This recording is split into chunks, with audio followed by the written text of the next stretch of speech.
Is that better? Oh boy. So everything I just said was completely not recorded. All right.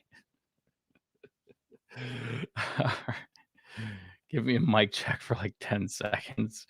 Mic check. Hello. One, two, three. Do you hear the background noise, the background music? Yes, a lot better. God damn it. All right. Well, let's backtrack a bit. Backtrack a bit. My quality sounds good. No background music. That's odd. Whatever. We'll just rock with it. Trainwreck shirts are available in the merch store because you know how it is. All right, so going back to this, real quick, Robert Patterson confirmed to be joining the Penguin show. We don't know in what capacity. Is it going to be Batman or is it going to be Bruce Wayne? I'm leaning towards more of a Bruce Wayne cameo and not so much as Batman. I think we'll just get Batman in the movie. Um, but you never know what Matt Reeves has in store for us. So I hope we get Batman also, but I'm leaning more towards Bruce Wayne. I'm excited for the show, but it is disappointing that is not connected to the DCU, as I've said before. It kind of makes the show useless. It makes the whole Batverse useless in the Elseworlds. But Colin Farrell was a great Penguin. The show is probably going to be amazing on its own, so I'm excited for it. I'll still definitely check it out. And yeah, what's also useless is Gotham Knights. As I said before, that you couldn't hear me. I'm not excited for the show. This is due out in March. This show seems very much CW-fied, more so than Arrow and Flash ever were. Um, I'm not excited for any of the actors or whatever story they're trying to tell. The Arrowverse dies with the Flash, and that final season of the Flash is currently airing. So once that wraps up, Superman and Lois is detached from the Arrowverse. Gotham Knights is detached from the Arrowverse. So there really is no reason to even put this show out because it's not with the Batverse. It's not with DCU. It's not with the Arrowverse because it's dead. So I don't know why this is still coming out, but um, if anyone's interested, this is due out in March, but I will not be checking this out. As far as the Flash goes, now that we got back to where we were, I watched episode 1 and 2. Episode 1 was a Groundhog's Day type of episode. They were in a time loop. Every morning they woke up, it was the same day over and over. And they had to kind of break out of that. What was the only interesting part was the end. The end of the episode teased Red Death, which is a Batman speedster, basically, or he has Batman suits on, or whatever the case may be. I don't know too much about this particular villain or character, but he's rocking the bat symbol on his chest. He's a speedster, and he's in town going after Barry Allen. So we got another speedster on the Flash, and he seems to be the big bad for this final season. Um, Episode 2, we had the Fiddler come in and try to attack. What the hell was his name? I'm forgetting his name, but he shoots Sonic vibes, um, Sonic like Echo out of his hands or whatever. And what the hell is his name? But anyways, she tries to attack him. He's able to get away. He ends up at Star Labs, trying to get help. Caitlin is no longer here. She is now a new character, the third Caitlin Snow character. So she's not Caitlin. She's not Frost. She's now just Snow, apparently. Or she said her name in the episode, and I can't remember it. But she has no memories of whatever Frost had. She has no memories of whatever Caitlin had. So she's just a brand new character personality. I don't really like it, to be honest.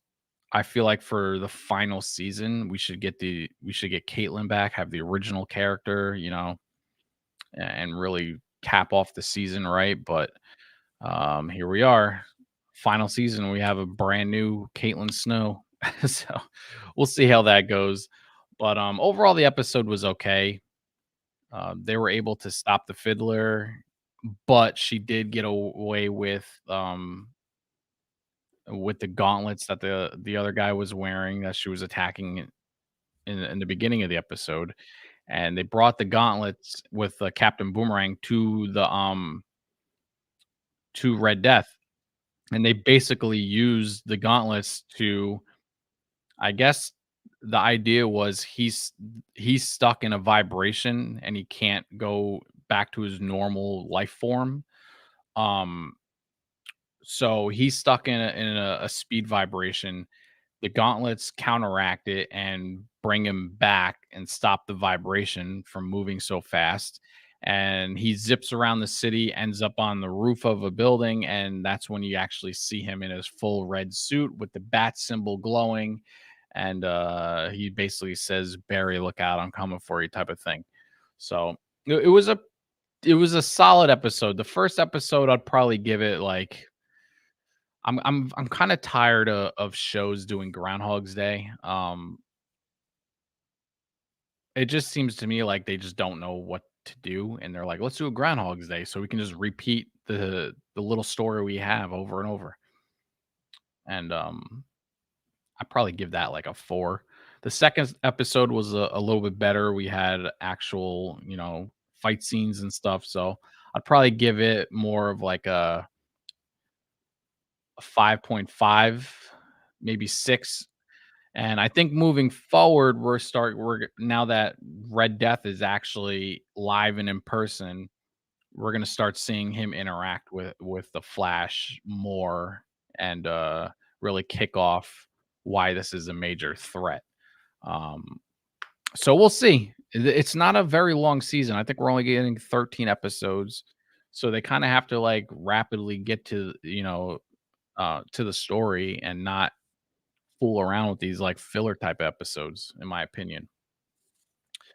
So we're gonna keep it on the Flash because the next topic has me very excited if it's true.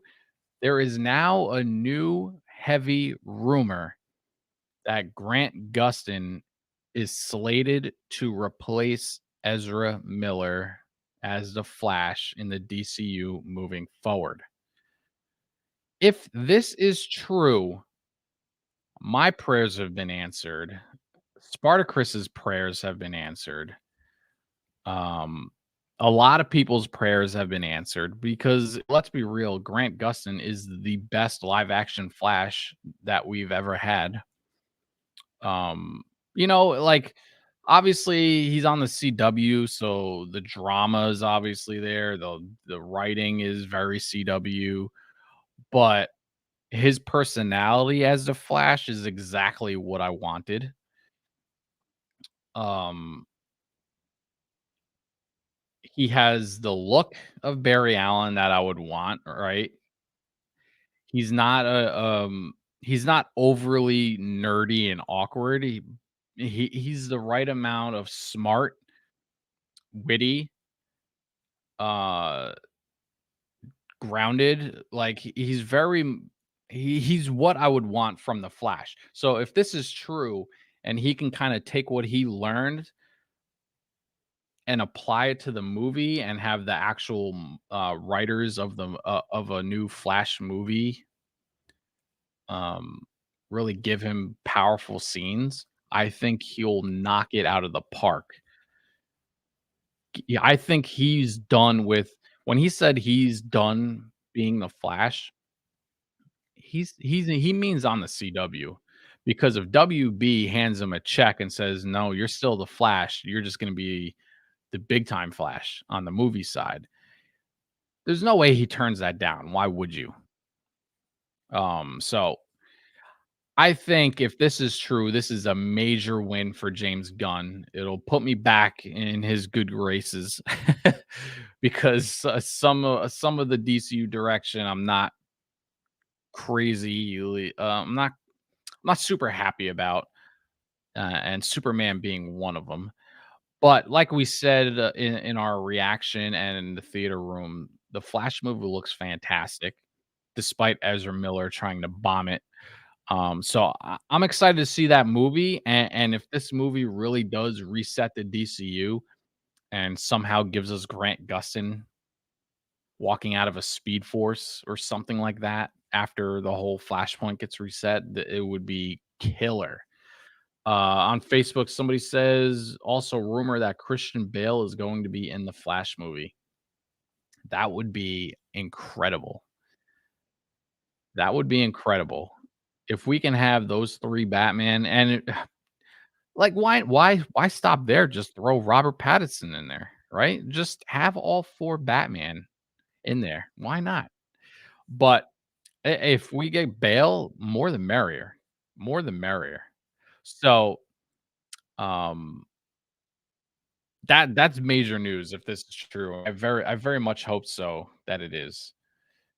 We are going to move on to the MCU and talk about the Mavels. I mean, Miss Marvel. I mean, the Marvels. It's Steven. I am your Facebook comments. What's up, Steve? Appreciate you coming through. So yeah, the Mavels. Because this is very much probably going to be meh as a movie. I'm not high on these characters. I hated Brie Larson as Captain Marvel. The Miss Marvel TV show, I was not a fan of. The final few episodes really did a great job, but overall, I wasn't impressed. Um, I just don't know what to expect from this movie, and it's supposed to be epic. It's supposed to be, all galactic in the universe. You know what I mean? Like it's supposed to be a big time movie with these high powered characters, and I don't know. But I'm going off track. The news is they are getting delayed to November, so they will no longer come out in July. And I don't know if it's good or bad because I don't know what to expect from this movie. But hey, if it gives them more time to make the movie good, then I'll take a delay. I'll never be mad at a delay if it results in a good movie or a good video game. So, I'm okay with it. Hopefully, this movie delivers because after Ant-Man, which is currently out now and getting terrible reviews, it seems like the audience might be liking it a little bit more, but there's still a ton of audience reviews that are saying it's bad. So, I don't know what to expect from that movie. Um, I'm already thinking Marvels is not gonna be good because Captain Marvel was terrible. So I really don't know what to expect, but hopefully this extra time makes it better. Moving on to something I'm actually interested in is Fantastic Four. Fantastic Four is rumored to be ramping up their casting choices and announcements, and it's rumored that Sue Storm is going to be first announced. And the rumors to play Sue Storm is Mila Kunis and Melissa Benoist. And if you don't know who Melissa is, she was Supergirl on in the Arrowverse, and she did a great job as Supergirl. And I can kind of see her being Sue Storm, but my pick 100% is Mila Kunis out of the two. She's a fantastic actress. She's very funny. She can definitely hop on the MCU humor train, um, and really bring a different acting style to these characters. I think it would be a fantastic choice if they can get Mila Kunis. So hopefully we get that news soon, because it seems like they're ready to start announcing cast choices. So we'll see. Deadpool 3 is also rumored to have Xavier and Magneto returning from the OG X-Men. Patrick Stewart, Ian as Magneto. They're reportedly on hold waiting for shooting to start. So That's big time news because not only are you gonna get Magneto and Xavier, we also have Hugh Jackman returning as, Logan, and we have Ryan Reynolds as Deadpool. Deadpool 3 is going to be a banger of a movie, man. This movie is gonna be lights out. I cannot wait, and they're already saying that this movie is gonna be rated R, so they're not shying away from what Deadpool's supposed to be, which is fantastic. So, I can't wait for that. The OG, Professor X and Magneto, that's gonna be a treat to see on screen in that world again. Like they said, the only reason Logan is gonna be in this movie is because it's before he dies in the Logan movie. So he's being plucked out of that, or him and Deadpool are gonna be plucked out of that time period, and which means Patrick Stewart is still alive and Magneto is around somewhere. So I can't wait to see how they do that and what's in store for us because this movie is shaping to be something special, and I can't see how this one doesn't deliver, unlike the others. And speaking of the others, I just want to go over something real quick. Is the MCU failing? And I don't mean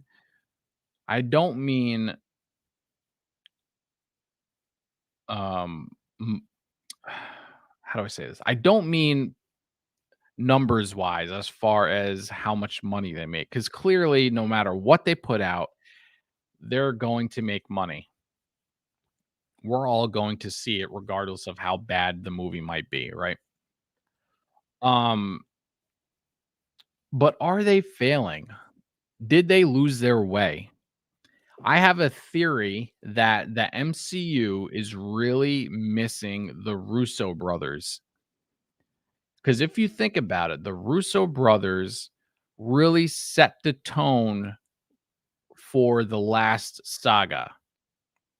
They were in control of Infinity War and Endgame. So every director for every movie and every character, when they're trying to tie this large overall story, they had to talk to the Russo brothers to make sure they were all in line and make sure they were all in the right tone, the right uh they were telling the right stories to help push the narrative forward to get to the Russo brothers movie. I think they're being heavily missed right now. Because Phase 4 had 0 direction. They were just all over the place. Phase 5, if what we're hearing is correct, Ant-Man is not looking good and, it's a mess, then, like, what's the MCU doing? Like, what are we doing? What's happening that they are starting to lose their way? And my theory is the Russo brothers being gone. They set the tone again. Like, you had Captain America: Winter Soldier, so you had Hydra coming to surface, the fall of Shield, which impacted, everything moving forward because Nick Fury was barely used and, needed. You had no helicarriers. You barely got one in Age of Ultron because, if you paid attention to Agents of Shield, Coulson's still alive, and he was able to store one of the helicarriers safely somewhere for Nick Fury to grab in Ultron, right? So that Winter Soldier really started the tone and the feel of where this saga was going, right? That kick-started it. Then you had the Russo brothers' Civil War, which even more amplified it, bring in new characters like Spider-Man, Black Panther. Um, they they were at the forefront of everything happening in that in those phases. Phase 1, they were nowhere to be seen, and it was kind of the Joss Whedon show. But even those movies were still they were still telling a story and introducing the path that we were heading. Where I feel like in phase 4, we still have no path. We still don't know what the hell is going on. So is it because the Russo brothers are not there? That's my thought.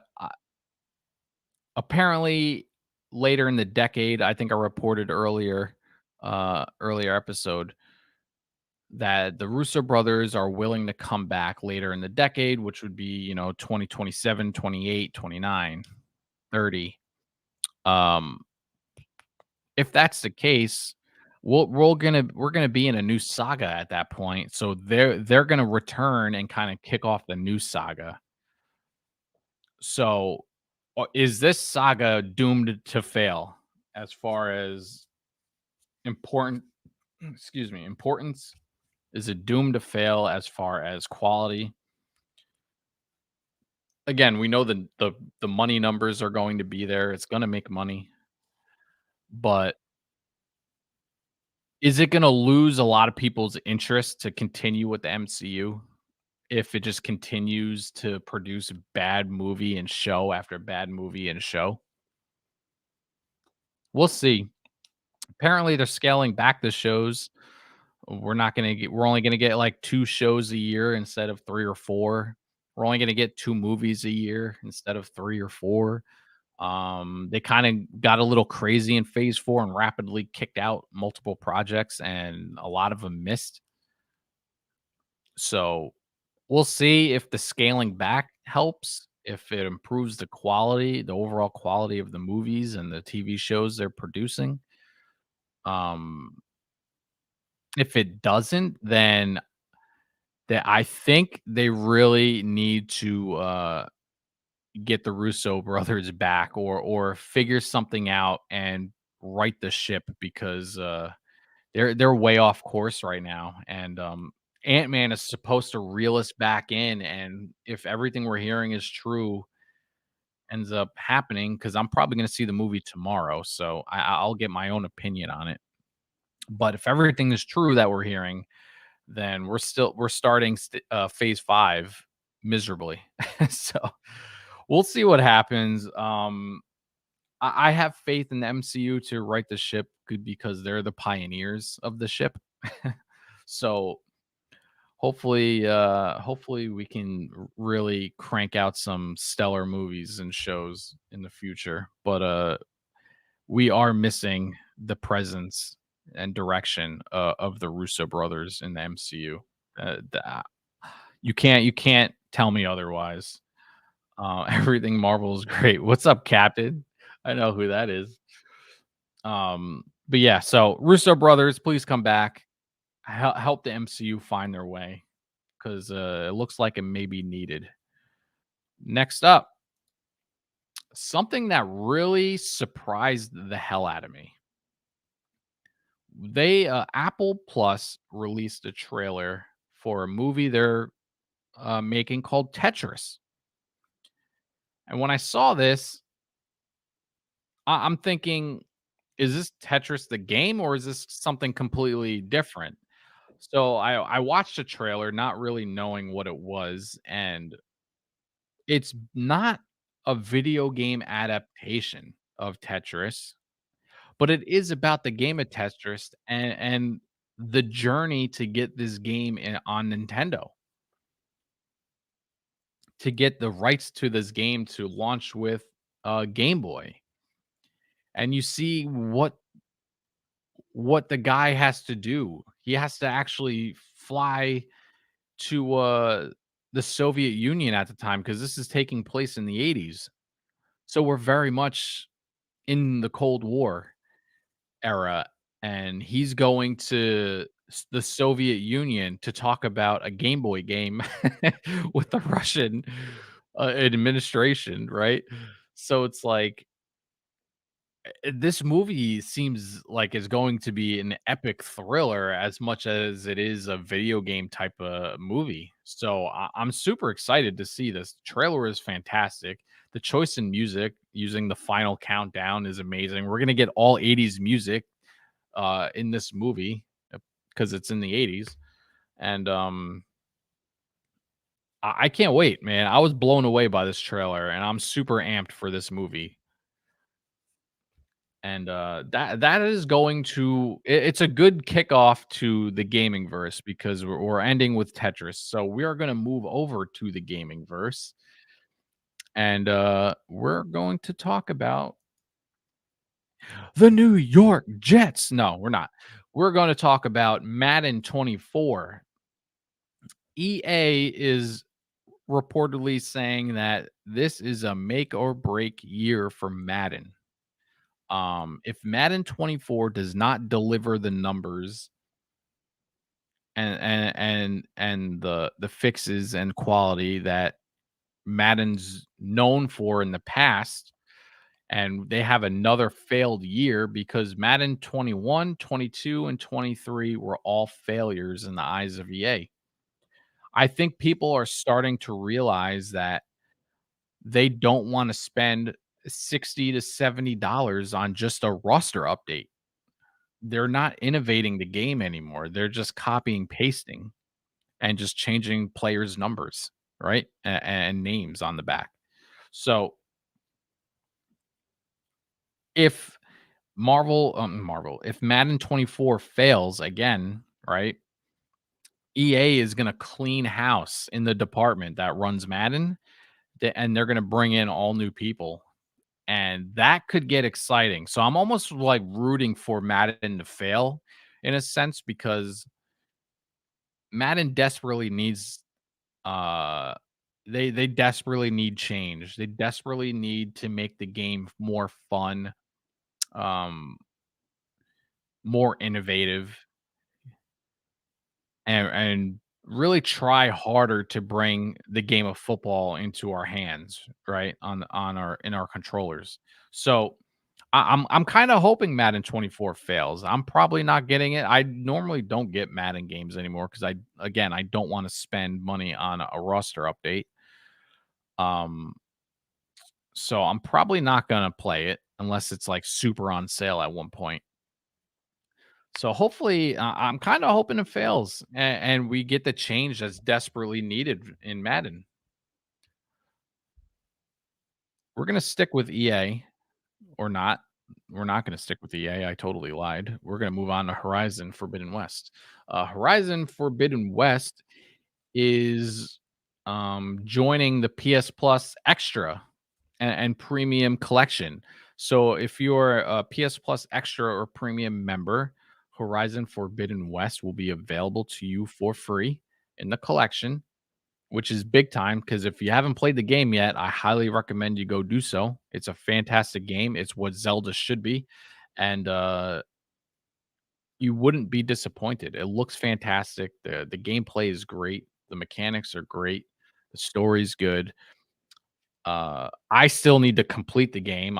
I'm still struggling with my backlog. I just completed FIFA 19. Speaking of EA, FIFA 19, the story mode with Alex Hunter. I finally wrapped up the Alex Hunter trilogy in FIFA, and I finally feel like I can move on. I got a complete God of War and Forbidden West, so I still have a ton on my backlog to go through. But this isn't about me. This is about you. If you haven't played Horizon Forbidden West, now is the perfect time to do so because it is free. And keeping with the PS Plus Extra and Premium, they are also adding The Quarry to it, which is a game I am dying to play. They are the creators of Until Dawn, which was a fantastic um interactive movie style horror game, and The Quarry is going along those same lines and directions. So I'm super excited to play this game now that it's on in the collection. You're also getting Scarlet Nexus added. Borderlands 3 is added. So if you got Borderlands the Handsome Collection when it was free, which gave you Borderlands 1 and 2, now you get Borderlands 3 for free. And then you can kind of piggyback that into Tiny Tina's. So with that, we're getting Outriders and Resident Evil 7. So we got some bangers joining the catalog. If you haven't played these games, it's definitely a perfect time to do so. Back to EA finally. EA, well, Jedi Survivor, which is due to come out soon, I believe in March. They showed us that there's going to be dismemberments. If your if your lightsaber hits a stormtrooper in the leg, it's gonna cut that leg off as it should. And the Star Wars games refrained from doing that because they thought it was too violent or too gory or whatever. But they're actually doing it in this game, and I appreciate that. It's gonna add a new element of crazy finishing moves, hitting a combo and slicing a head off or an arm or whatever. Like it's going to be very cool. You have somebody shooting at you with a blaster and you chop the arm off that the gun's in. They can't do anything. You just beat the crap out of them. So I love this addition to the game. I'm glad they announced it. It makes me even more excited than I already was to play this game. So that's awesome. It's big time. So stay tuned for that. Real quick, Game Pass. This is interesting. Now, if you've been following me from way back in the day with the Friday Night Gaming podcast, with my boy Trigun, we had many discussions about Game Pass and how it's fantastic. Like, don't everything about Game Pass is fantastic. It is for the gamer. It is the best thing for the gamer if you're on PC or Xbox. But we did say a lot that Game Pass is cannibalizing their own products. And recently in an article, Microsoft admits that Game Pass is cannibalizing their sales. And how could it not? You're offering day one games for free on your platform. I mean, you're paying 10.99 or 9.99 or whatever the price is now. But it's for me, for example, I have a PC. I have Game Pass. I get every Xbox game that comes out that's also available for the PC. I get that for free on day 1 on Game Pass. I have 0 reason to purchase an Xbox console and 0 reason to purchase hard copy or digital games on that said Xbox or on PC because I just have to pay 9.99 and I get it all handed to me. I get it all. I spend more than 10 bucks on a game in a month because they're like $70 now. So $10 a month is a fantastic value for any gamer, whether you got an Xbox or PC, and you get all the Xbox catalog. You get the Bethesda catalog. I think they're adding Ubisoft's catalog. Like you get a ton of games, but nobody's buying these games. And yeah, so your Game Pass revenue is going up. Yippee. But you just lost $60 in revenue because you're just handing them the game in on that service. So me and my boy Tribe been saying this ages ago, and I've been saying it on this show as well that no matter how great Game Pass is, Xbox is losing money, and they're finally admitting it. So the problem is now that they're admitting it, is that going to change? Are they gonna increase the price of Game Pass to try to make up some of that money? Are they going to somehow scale back the releases on Game Pass and not give you day one anymore? Because if they stop giving people day one, then people are going to stop having Game Pass for that particular reason. But if you keep giving day ones on Game Pass, then people are going to not be buying games on Xbox. So they're in a very they're in an area where it's not good for them right now. But for us as the gamer, keep buying Game Pass. It is 100% worth it. But yeah, so not a shocker. You're losing money because you're giving away games at $10 a month. Um, Ubisoft announced that if E3 does not get canceled again, which a lot of people think it might be because Xbox, Sony, and Nintendo all said they are not attending E3 this year for whatever stupid reason. I hate that they don't do E3 anymore. Um, we like the age of state of plays and Nintendo Directs. Like, I'm tired of it. Like, go back, give me the conference. Everybody wants to watch.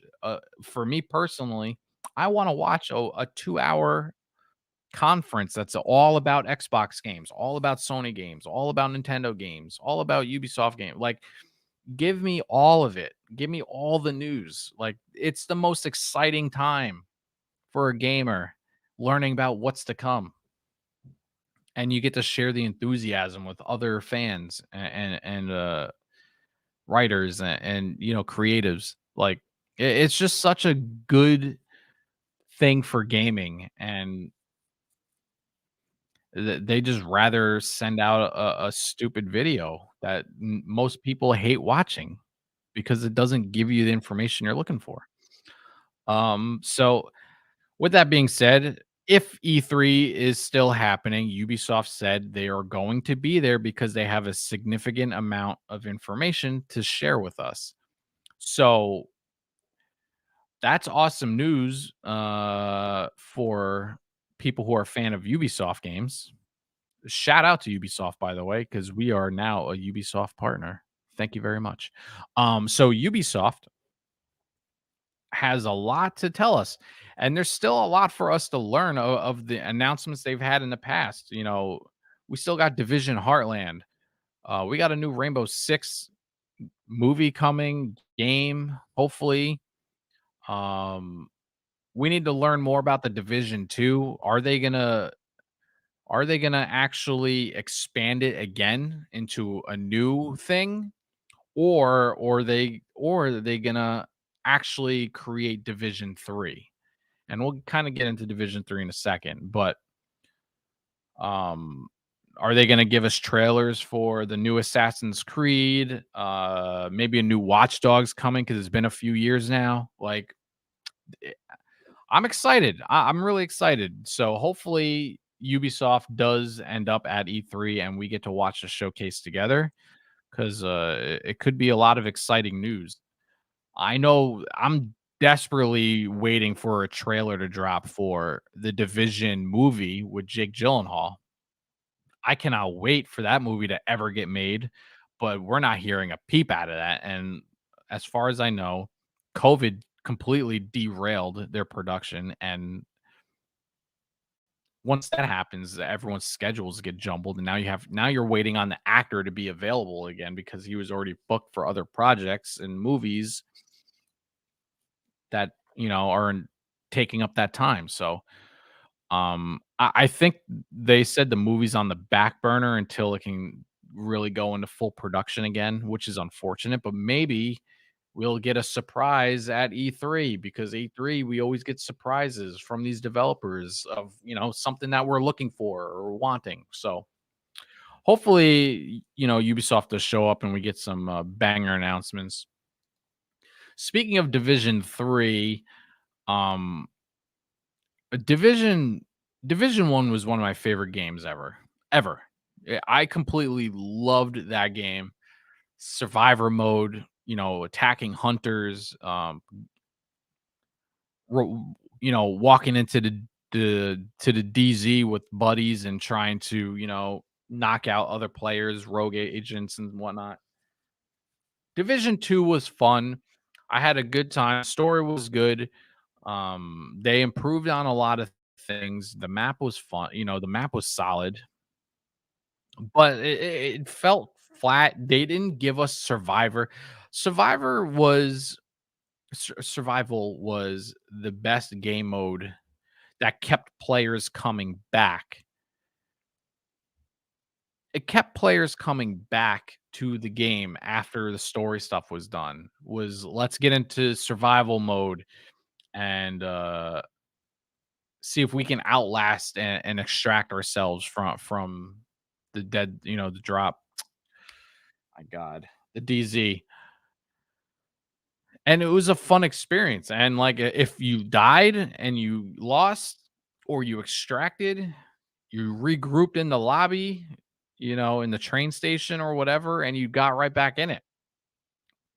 And they never brought it to Division 2. So hopefully one of the announcements is Division 2 is going to have Survivor, or Heartland is going to be Survivor, or Division 3 is coming and yes, Survival will be in there. So hopefully we get something like that, but I do believe we need to expand on the story of Division 2 and or go in a new direction with Division 3. So hopefully we get one of those two things at minimum. And I believe with that we are done with the announcements. So let me transition real quick and we're going to go over the March.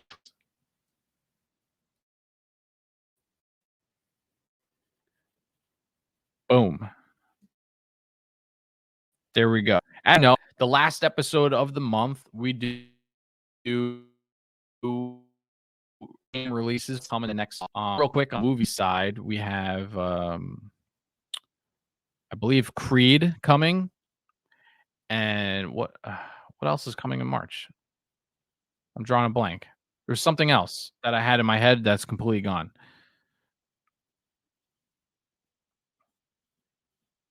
I don't know. Something's coming March 1st, and I'm not remembering.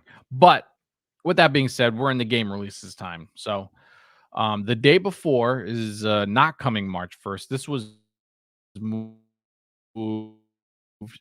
to November in the future. But the month of March is shaping up to be a banger. We have a ton of bangers coming out in March. We're in the time period right now. The winter, like January, February, we get a couple really good releases, but for the most part, it's kind of dull. It's very independent. Um, Nothing crazy ever drops, right? Unless it's like a one-off or something. From March, April, and May, we're in the spring season where we'll get some banger releases. We're gonna get some high AAA quality games releasing for this month for this time period. After May, we're in the June, July, August season, which is all about gaming news, not about gaming releases. We get zero. It's basically for the sports games, like Madden and stuff like that. That's the kind of stuff that comes out in the summer. Maybe we'll get a random drop here and there, but nothing substantial, nothing that's gonna blow you away and be like, "Whoa, I can't wait for June, or I can't wait for August 1st because we're getting Spider-Man 2." That'll never drop in the summer.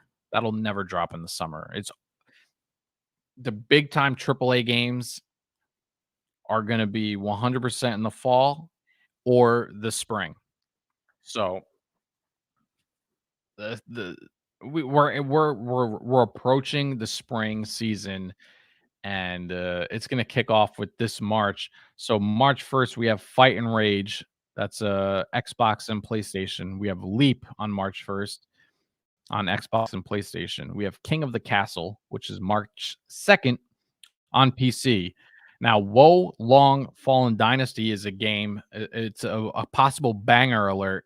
I'm very excited to check this game out. It looks very entertaining, and my dog's barking. I don't know if you can hear that. It looks very entertaining. I'm super excited to see what this game's about. I watched the trailers for it and some of the gameplay, and it looks fantastic. So this is on my list as a potential purchase. Potential purchase. Hotel Renovate. That is on PC coming March 7th. Roman Sylvania. PC. That was kind of hard to say. I don't know why. PC, PS5, and Xbox March 7th. Pronti. Switch March 7th. Paranorma Site. The Seven Mysteries of Hanjo. PC and Switch March 8th and 9th. I'm guessing PC is one day, Switch is the other. Project Zero, Fatal Frame, Mask of the Lunar Eclipse. That is on all platforms. Coming March 9th. Figment 2, Creed Valley. All platforms, March 9th. Clash Artifacts of Chaos, March 9th. Looks like all platforms besides the Switch. Do Not Feed the Monkeys, $20.99. PC, March 9th. Hold on, I need a sip of water. All right. We have DC's Justice League Cosmic Chaos coming on all platforms March 10th. Don't really know what that DC game's about, to be honest. We got Maddo Anomalies.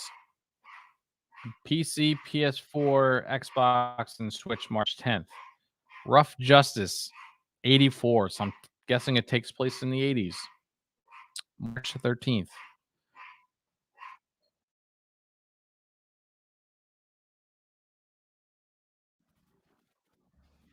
We have The Wreck. PC, PS4, PS5, Xbox, and Switch March 14th. Hell of an Office. It's a Steam early access PC game, March 14th. Flooded. It's a PC game coming on March 15th. We have Anno 1800. That is a Ubisoft game coming on March 16th for Xbox and PC. And banger alert number 2, we have on March 17th, we have WWE 2K23. I would be more excited for this, or we can all play together and have a wild Royal Rumble or something. But until then, it still looks good, and that's dropping March 17th. Hell! My dog is going crazy. Bayonetta Origins. Was that Syriza and the Lost Demon on the Switch? That's March 17th. Peppa Pig World Adventures. That is coming on all platforms, apparently. March 17th. Remnant from the Ashes on the Switch, March 21st. Deceive Inc. All platforms besides the Switch, March 21st. Storyteller, PC and Switch, March 23rd. Banger alert. Resident Evil 4 Remake. That is dropping March 24th on all platforms besides the Switch. I know Chris is excited for that one. I'm not crazy excited about remakes. I never really am, but I never played Resident Evil 4, so to me, it would be a brand new game. So we may check that out. Death Road's Torment, Steam Early Access on PC, March 28th. And now here is the game of all games that I am excited for the most. Crime Boss Rocket City coming to PC on March 28th. If you remember, the trailer dropped during, I believe, the Game Awards back in December. This game is very much like GTA style, I believe. It takes place in Florida, in Rock City, Florida, which I believe is made up. Um, it has Danny Trejo, the acting class, the class, the master actors, right? Dude, they got the casting on point in this game, and it's all about, I believe, like, mob stuff, crime, going on in Florida, and dude, it looked incredible. It looked incredible. So this is my number one highly anticipated release coming in March.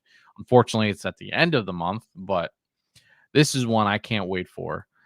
Also coming on March 28th, we got another banger. MLB The Show 23. MLB The Show is the best baseball game ever made. Don't at me. Um, Sony did a great job with making this game back, in the day, and it just keeps going. And yeah, so this is coming on all platforms March 28th. And if you have Game Pass, guess what? You get it for free. And us PlayStation folk who this game is specifically made for from a Sony studio, we got to pay 70. So shout out to the Xbox peeps. You win this round. Last of Us Part 1 remake coming to PC on March 28th as well. So that's another banger drop. I will not be playing this one because I've played the game 3 times and now I'm watching the show.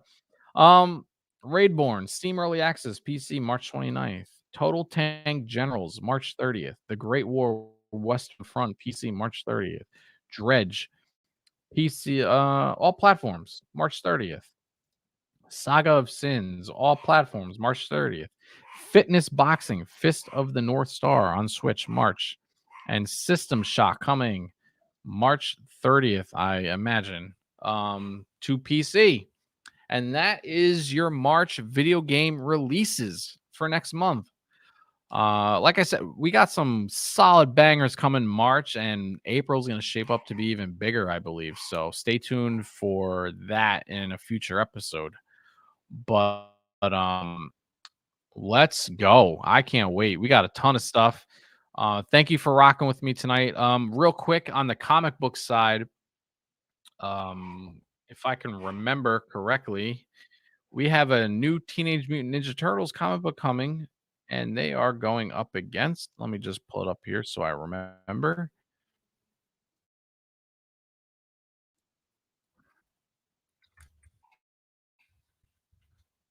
Oh, I remember Street Fighters. As soon as I started typing it in, I just remembered. So it is a new comic book that's going to have the Teenage Mutant Ninja Turtles fighting the Street Fighter characters. That's that's super cool. I'm excited for that. I'll definitely be picking up those comic books and checking that out because it's two different worlds colliding right there. Um, I know you guys didn't hear me in the beginning episode or it was very echoey or whatever it is, but I just want to thank everybody on the podcast side. We are available on all podcast platforms, so thank you very much. There is merch available, so make sure you do command merch in chat or you click the link below in the description of YouTube and the podcast episode.